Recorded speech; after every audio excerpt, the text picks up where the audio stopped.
오늘 스가랴서 2장에서는 스가랴에게 임한 세 번째 환상, 측량줄 환상이 나옵니다. 스가랴 1장 7절부터 6장까지 스가랴 선지자가 받은 8가지 환상이 나옵니다. 오늘 2장에서는 그 중에 세 번째 환상인 측량줄 환상입니다. 이 말씀이 주어지던 당시에 유대인들이 바벨론 포로에서 귀환하고 얼마 지나지 않은 시점이었습니다. 총독 스룹바벨과 대제사장 여호수아를 중심으로 해서 성전 건축을 시작했습니다. 그런데 주변 이방 민족들의 방해로 말미암아서 성전 건축이 중단되어 있었습니다. 당시에 이 근동과 중동 지방 전체를 다스리던 페르시아 대제국과 그 주변의 여러 이방 민족들에 대한 두려움으로 말미암아서 16년 동안 시작했던 성전 건축을 중단하고 끝을 보지 못하고 있었습니다. 예루살렘 주변의 그 유다 백성들은 패배주의에 사로잡혀서 우리는 안 된다. 도저히 이 성전을 건축할 수 없다 하고 살아가고 있었습니다. 이 시점에 하나님께서 학개서와 스가랴서 말씀을 통해서 백성들을 격려해 주셨습니다. 하나님께서 이 세상을 다스리시고 이기시는 강력한 능력을 지니고 계시다. 그런데 이 하나님의 능력이 지금 유다와 함께한다. 성전을 건축해라. 하나님의 명령에 순종해라. 이런 사실을 다시금 일깨워 주셨습니다. 유다가 이 말씀을 듣고 용기를 얻어서 성전 건축을 다시 시작하여서 그 성전을 완공하고 하나님께 예배드릴 수 있도록 격려해 주셨습니다. 스가랴서에서 지금 나오고 있는 이 환상들도 이러한 배경 가운데서 주신 말씀들입니다. 오늘 본문 1절로 5절에서는 측량줄 환상이 나옵니다. 한 사람이 측량줄을 들고 있습니다. 사람의 형상을 한 하나님의 천사입니다. 이 천사가 예루살렘의 크기를 측량하려고 합니다. 그런데 다른 천사가 그때 나타나서 말합니다. 예루살렘은 수많은 사람들과 가축들로 말미암아서 너무 커서 이 측량줄로 측량을 할 수가 없다. 성곽을 지을 수 없을 정도로 큰 성읍이 될 것이다. 그래서 성곽이 없이 지내게 될 것이고 여호와 그분 자신이 불로 둘러싼 성곽이 되셔서 친히 예루살렘을 안전하게 지키시고 보호해 주실 것이다. 그리고 그 가운데에는 하나님의 영광이 임재할 것이다. 그렇게 가르쳐 줍니다. 이 말씀은 지금 예루살렘에 살고 있는 이 하나님의 백성들에게 큰 위로가 되었습니다. 포로 귀환 후에 이 예루살렘 성은 너무나도 초라한 상황이었습니다. 사람도 많지 않았습니다. 포로에서 귀환하였지만 그 중에 상당수 백성들은 이미 바벨론과 페르시아의 생활에 젖어서 그곳에서 머물기를 선택했습니다. 구태여 고생스럽게 다시 예루살렘에서 돌아와서 공동체를 이루어 살고자 하는 백성들이 그리 많지 않았습니다. 또 그 예루살렘이 멸망한 뒤로 건물도 모두 파괴되었습니다. 땅이 황폐해져서 농사를 지어도 작물이 풍부하게 맺히지 않았습니다. 정치적인 면에서든 경제적으로든 군사적으로든 어떤 면에서 보았을 때도 너무나도 열악한 상황이고 힘을 쓸 수 없고 소망이 없어 보이는 그런 어려움 가운데 놓여 있었습니다. 이 예루살렘 백성들은 주눅이 들어서 주변 민족들의 그 눈치를 보면서 억눌려서 지내고 있는 실정이었습니다. 성곽도 제대로 갖추어져 있지 않았기 때문에 이방 세력들이 스스럼 없이 드나들면서 이 백성들 사이에서 함부로 행하기도 하였습니다. 이런 상황에서 하나님께서 이 말씀을 주시고 약속해 주시는 것입니다. 하나님께서 예루살렘에 복을 주실 것입니다. 다시금 이 성읍이 부강해지고 번성하게 될 것입니다. 측량할 수 없을 정도로 수많은 사람들과 가축들이 사는 거대한 성으로 회복시켜 주실 것입니다. 너무 커서 성벽을 쌓을 수 없을 정도가 될 것입니다. 예전에 다윗과 솔로몬 왕 때의 그 찬란했던 예루살렘의 영광보다 더욱 크고 강력한 성읍이 될 것입니다. 하나님께서 친히 이 예루살렘의 성벽이 되셔서 안전하게 지켜주시고 보호해 주실 것입니다. 하나님이 거하셔서 하나님의 영광으로 빛나게 하실 것이고 이스라엘 유다 백성들의 예배를 받아주실 것입니다. 우리에게도 이 약속이 주어져 있습니다. 지금 우리의 삶이 겉으로 보기에는 초라하고 보잘것없어 보일지 모릅니다.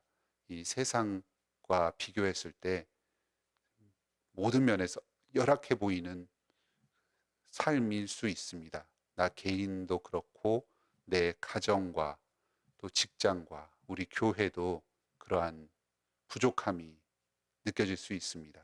하지만 지금도 성령님께서 우리와 함께 계시고 그리스도께서 우리의 삶 가운데 동행하고 계십니다. 임마누엘이신 하나님께서 지금도 우리와 함께하고 계십니다. 그렇기 때문에 우리의 이 삶은 고귀하고 영광스럽습니다. 아주 희망찬 미래가 예비되어 있습니다.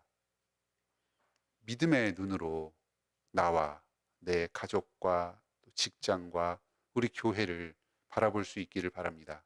하나님께서 이곳에 복 주시고 번성하게 하실 것입니다.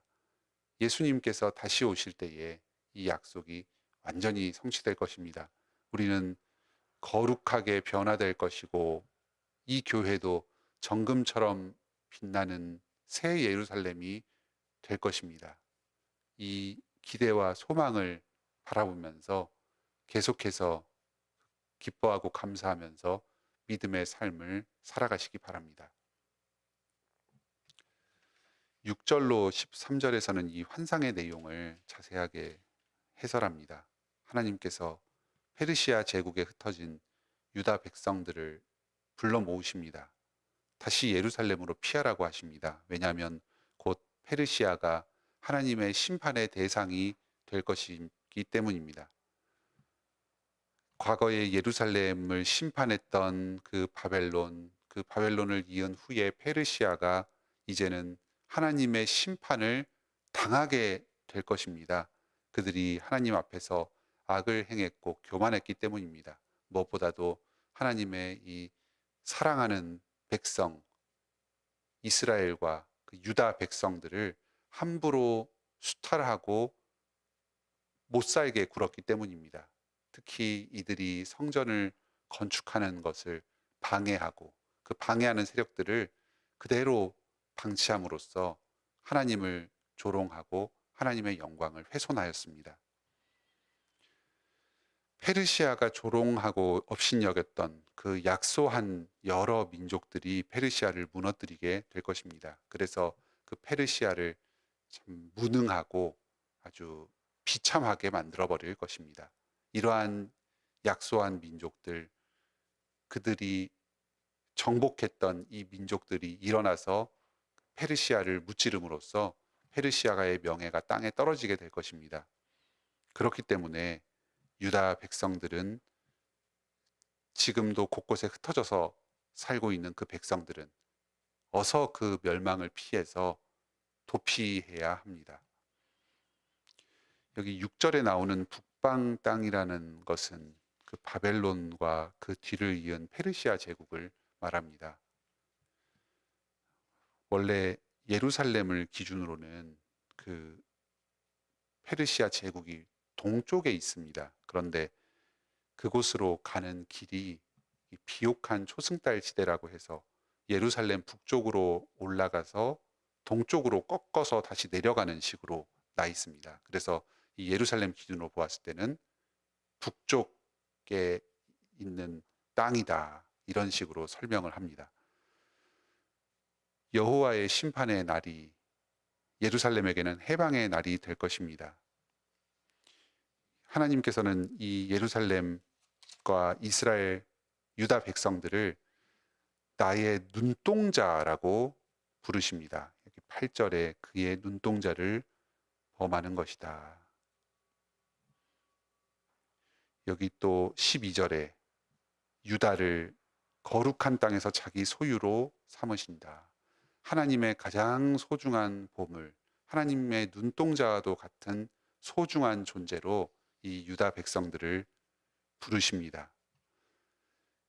지금 이 예루살렘을 핍박하고 성전 건축을 방해하는 모든 세력들은 사실은 이 유다 백성을 넘어서 그 뒤에서 함께 하시고 지키시고 계시는 이 하나님을 공격하고 대적하는 것입니다.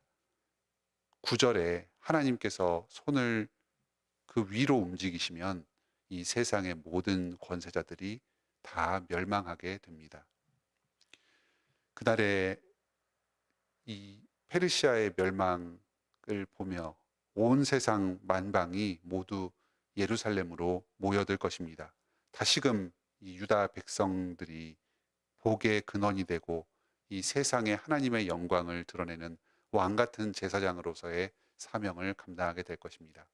하나님께서 출애굽을 하시면서 이 이스라엘에 주신 이 제사장 나라로서의 사명, 이것을 이 이스라엘은 스스로의 불순종과 반역으로 말미암아서 실패하였습니다. 바벨론에 의해서 멸망당하고 포로로 끌려가는 수치를 당하였습니다.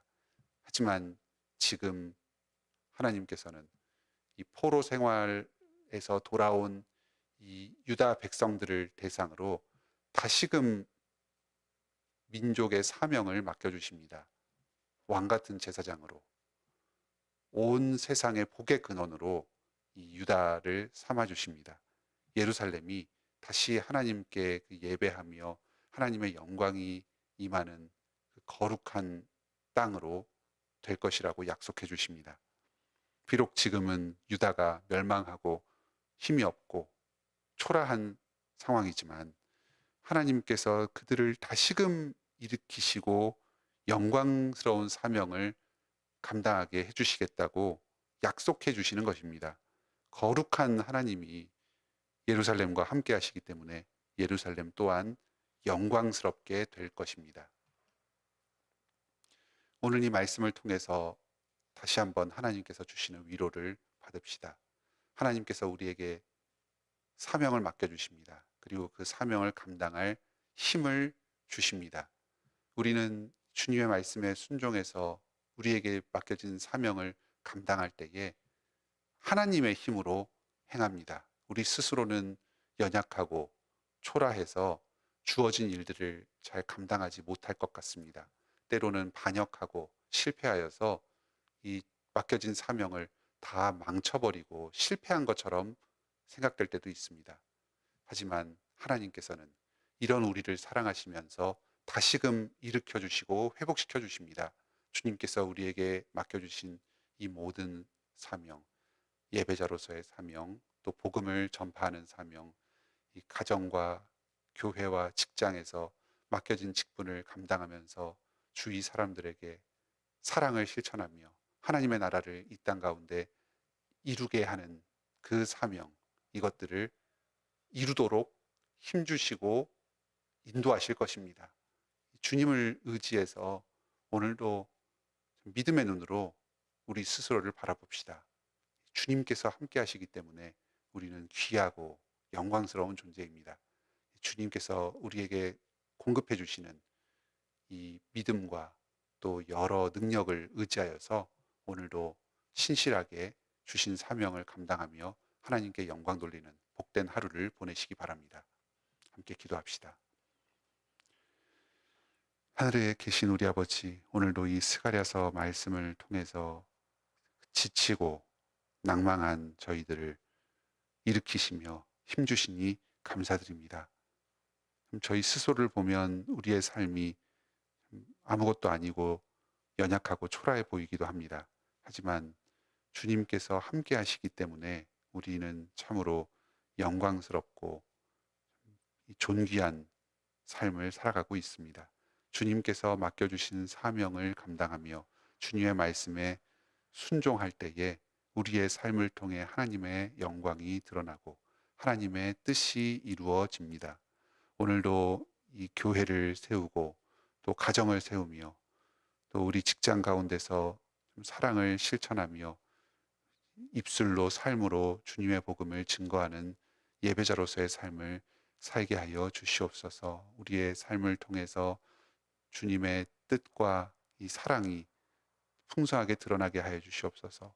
우리의 그 모든 연약함을 제하여 주시고 우리를 더욱 거룩하게 성숙시켜 주시옵소서. 부족한 능력을 채워 주시고 저희의 모든 실수들을 그리스도의 십자가 보혈로 가려 주시옵소서. 저희는 드러나지 않게 해 주시고 오직 하나님만이 드러나는 삶을 살게 하여 주시옵소서. 저희의 여러 필요와 간구들을 주님께 구할 때에 주님께서 저희의 기도를 들으시고 응답하여 주시옵소서. 사명을 감당하는 데 필요한 모든 것들을 아낌없이 풍성하게 공급하여 주시옵소서. 특히 저희 성도들 가운데 경제적으로 많은 어려움을 겪고 있는 성도들이 있습니다. 불가피한 사유로 말미암아서 직장을 잃고 구직 중인 성도들, 또 직장 가운데서 이직을 준비하고 있는 성도들 있습니다. 또 대학과 또 상급 학교에 진학을 준비하면서 열심히 노력하며 또 주님의 뜻을 구하고 있는 성도들이 있습니다. 주님께서 이들의 삶 가운데 복 내려 주시어서 자신의 사명을 발견하며 주님의 뜻을 성취하면서 또 이 세상에 기여할 수 있는 그런 좋은 자리로 인도하여 주시옵소서. 물질을 공급하여 주시고 지혜를 허락하여 주시고 이 주님께서 맡겨주신 일들을 감당할 수 있는 모든 능력을 허락하여 주시옵소서. 또 주님께서 이 뜻을 밝히 보여주실 때에 그 뜻에 겸손하게 순종하며 나아갈 수 있는 이 믿음과 지혜를 허락하여 주시옵소서. 그 밖에 저희들의 여러 간구들을 주님께서 들으시고 응답하여 주시옵소서. 오늘도 삼위일체 하나님과 동행하는 복된 삶을 살기를 원합니다. 예수님의 이름으로 기도드립니다. 아멘. 은혜로운 기도의 시간 되시길 바랍니다.